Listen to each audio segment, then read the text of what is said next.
There's something absolutely insane going on right now in Major League Baseball, and I've never seen anything like it since I've been a fan. And it's not just the fact that the Oakland A's are moving to Las Vegas, most likely. Obviously, we've seen this happen before when the Expos moved to DC and became the Nationals. And even before that, the Senators moved to Arlington back in 1972. It's never an easy process, and normally team ownership tries to do what they can, or at least claims to try to do what they can to prevent the team from moving. But when the team eventually does move, things seem to go fairly smoothly. This process has been anything but that, and there has been a myriad of issues, question marks, conflicting information. Basically, it's been a total shit show. However, it does look like the move will happen, as the owners voted unanimously to allow it, and the Tropicana Hotel, which is on the site where the new stadium is to be built, has announced that it will be closing on April 2nd to prepare for demolition. The new stadium won't be ready until 2028 at the earliest, but the lease the A's have with the Coliseum expires after this season. And that leaves 3 seasons starting next year in which we have no idea where a Major League Baseball team will be hosting its games. Back when the Senators moved to Arlington, they already had a stadium waiting for them, Arlington Stadium, which was a minor league park, but it was designed to be expanded in case an MLB team moved into town, and that's exactly what happened. The stadium was upgraded to seat over 35,000 fans before the Rangers moved in. Obviously, this is not a scenario for the A's. As for the Nationals, they played at the old Senators Ballpark, RFK Stadium, for 3 years while Nationals Park was built. But there's no MLB stadium in Las Vegas for the A's to play in temporarily. Cashman Field still stands, but it's not even up to minor league standards, much less major league standards at this point, so there's no way the A's are going to play there. So what are their options? Today we'll look at 8 possibilities for the A's during these 3 seasons, and I'll give my thoughts on which one makes the most sense to me towards the end of the video, but there really is no perfect choice. Option number 1, Las Vegas Ballpark. Shortly after this entire move was looking official, team president Dave Kaval announced that the A's had an agreement with the Aviators to play at Las Vegas Ballpark while the new ballpark was being built. However, this was never set in stone, and Aviators president Don Logan quickly confirmed that. He said that the only way it would work with 2 pro teams playing on the same field on a daily basis was to install artificial turf, as the natural grass would not be able to accommodate 2 teams. They would also need to make serious upgrades to the clubhouse and other facilities to bring it up to MLB standards. One thing they can't fix is the fact that there's no roof, so obviously there will be some hot games, but the Rangers did it for decades, not to mention all the minor league teams that deal with it, so I think the players can survive for 3 seasons.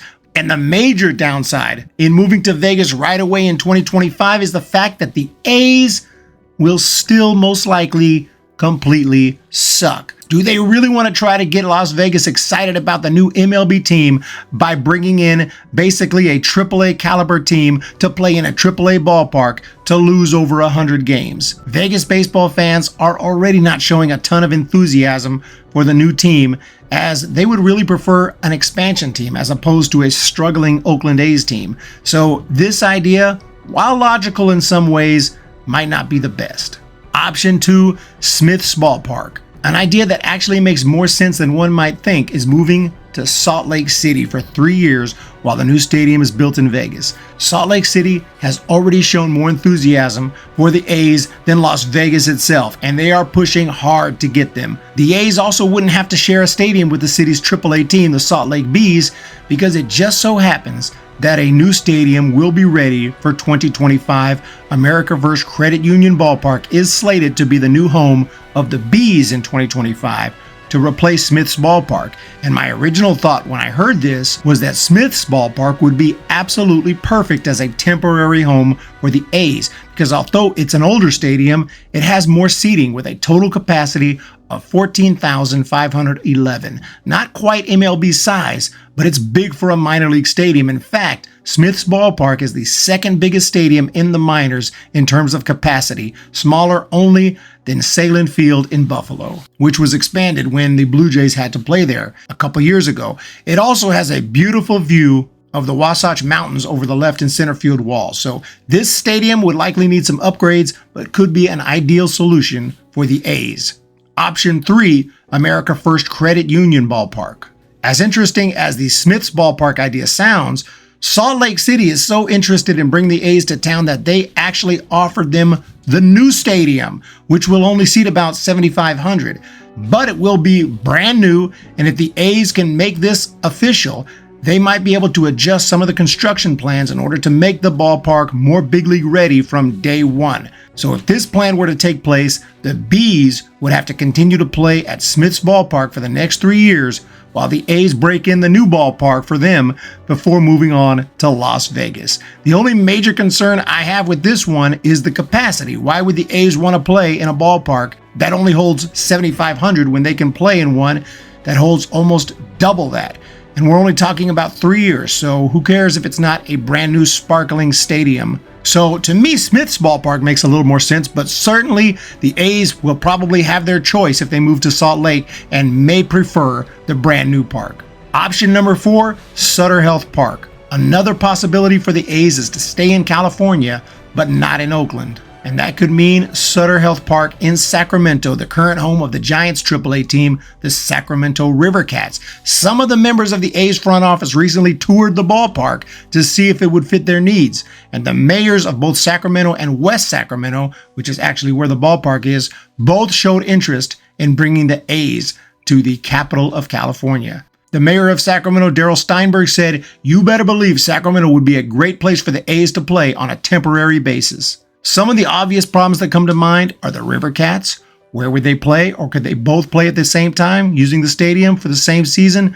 Scheduling sounds like a total nightmare. And would the stadium need artificial grass to withstand so many games, like the situation was with Las Vegas Ballpark? But also the owners of the River Cats, who happen to be the Sacramento Kings NBA team, they would have to approve this temporary move. So this one has a lot of ifs, and it doesn't seem too likely, but Sutter Health Park does have a good capacity, over 10,000 seats, over 14,000 possible capacity counting the lawn and standing room only. And the A's might think some of their hardcore fans might still attend the games, being that it's only an hour 15 from Oakland. But I'm not so sure too many fans would be interested in continuing to support a team on their way out. I believe they'd get more support in Salt Lake City. But if the A's did move to Sacramento, they may not be able to play every home game there due to the difficulty in scheduling two teams, which brings us to option number 5, Oracle Park. There's been a lot of talk about the possibility of the A's playing at least some of their home games at the home of the Giants, Oracle Park. And if this were to happen, it would likely be in combination with Sacramento or some other minor league park. But the A's could potentially play 30 to 40 games in Oracle while the Giants are on the road. That gives them an MLB ballpark with full capacity, but the Giants aren't just going to allow them to take over the clubhouse, so there would still have to be some upgrades to accommodate them. But one major benefit of playing in San Francisco is that the A's could keep their regional TV deal with NBC Sports California, which has an annual value of nearly $60 million. If they play anywhere else outside of the Bay Area, they would have to forfeit that deal. The Giants certainly wouldn't just allow the A's to do this for free. The rent would be quite pricey to make up for the loss in revenue from other non-baseball events like concerts that often take place while the Giants are out of town. And also, the Giants and Giants fans aren't trying to see their home ballpark decked out with A's signage and stuff like that. So it would be a really weird situation. But at this point, it's a possibility and maybe a strong one. As a Giants fan, I hope it does not happen. Get the out of my house! Option number 6, Greater Nevada Field. This is an idea that was floated out there by Dave Kaval himself, and it makes sense in some ways as the A's could move to their new state without actually making the official move to Las Vegas yet. Greater Nevada Field is home to the Reno Aces, so all the typical problems with sharing a stadium exist, but the stadium has over 9,000 seats. It's about a 4-hour drive from the Bay Area. Could end up being an option in combination with Oracle Park and or Sutter Health Park in Sacramento. But as it turned out, the A's had never even contacted the Reno Aces about this possibility. According to Aces team president Eric Edelstein, we would welcome the opportunity and certainly believe that Greater Nevada Field is one of the best facilities outside the major leagues. We have not received any reach out. We will be ready when it comes. So it sounds like Reno would love to have the A's and feel the stadium might accommodate them, but at this point, it's not looking too likely. Option number 7, the Coliseum. When all else fails, you go back to the most obvious answer, staying in the Coliseum. If they can play in the Coliseum in 24, they can certainly play there in 25, 26, and 27. The only problem is the lease expires after this year, as I mentioned, and Oakland Mayor Sheng Tao is not interested in letting the A's just keep playing in the Coliseum with one foot already out the door. She stated, "It is clear to me that the A's have no intention of staying in Oakland and have simply been using this process to try to extract a better deal out of Las Vegas. I'm not interested in continuing to play that game, and the fans and our residents deserve better." And one of her demands for the A's to continue playing in Oakland is a big one, but a logical one. She wants the Athletics' name and history to stay in Oakland. This way, if an expansion team ever returned to the city, they would still have the name, colors, and team history, which of course is extremely rich and includes 9 World Series championships, 4 of which occurred in Oakland, 3 back-to-back-to-back in the 70s.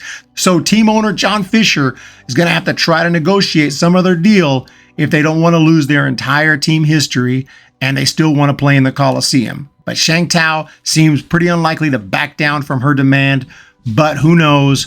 Rob Manfred might get involved.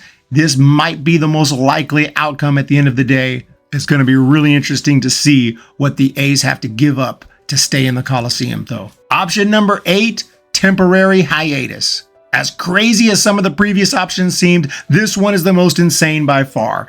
On January 31st, about a week ago, as I'm recording this, an article came out naming more than one source, indicating there was a real possibility that the A's could actually disband and not play for the 3 seasons in question.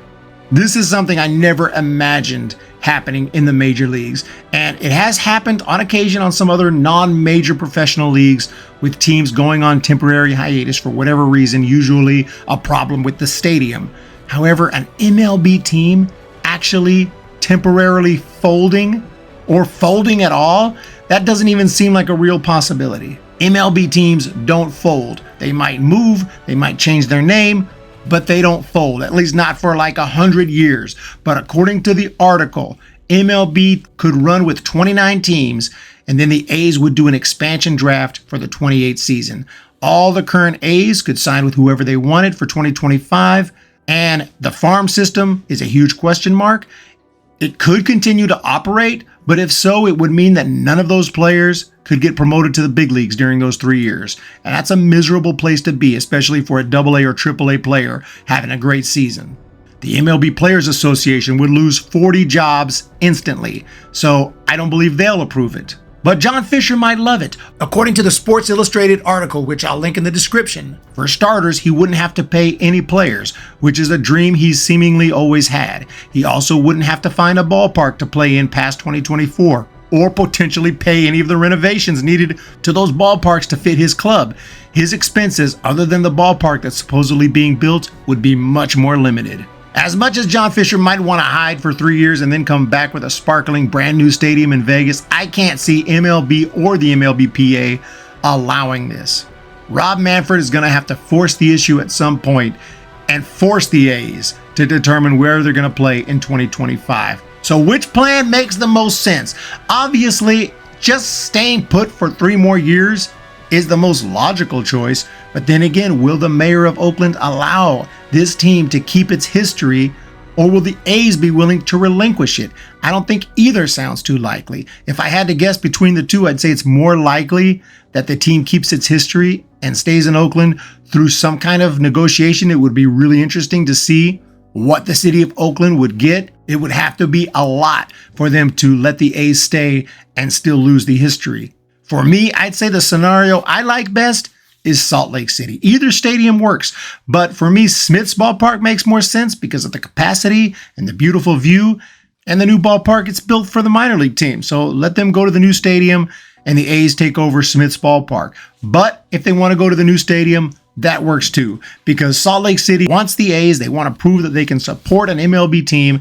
And there's 2 stadiums ready to go for 2025. It's not super far from Oakland. We're not talking East Coast, but it's clearly far enough away where they'll have a fresh fan base who are just happy to have MLB. This situation happened in the NBA a few years ago, completely different circumstances, but the New Orleans Hornets had to move to OKC for a couple of years after Hurricane Katrina, and I believe they were called the Oklahoma City Hornets, or maybe New Orleans / Oklahoma City Hornets for a couple seasons. The fan support was so strong that immediately afterwards, the Sonics decided to move to OKC. That's a whole nother story. But they got their major professional sports team. So I would think Salt Lake would love to have the A's, call them the Salt Lake A's for 3 years. And other than just staying in Oakland, this is what makes the most sense to me. But let me know what y'all think down below. Thank you for checking out today's video on this wild situation. I've been following it. I haven't made a ton of videos on it, but I've been following this since day one. Make sure to hit that thumbs up, hit that subscribe button if you enjoyed the video, and we will talk to you in the next one.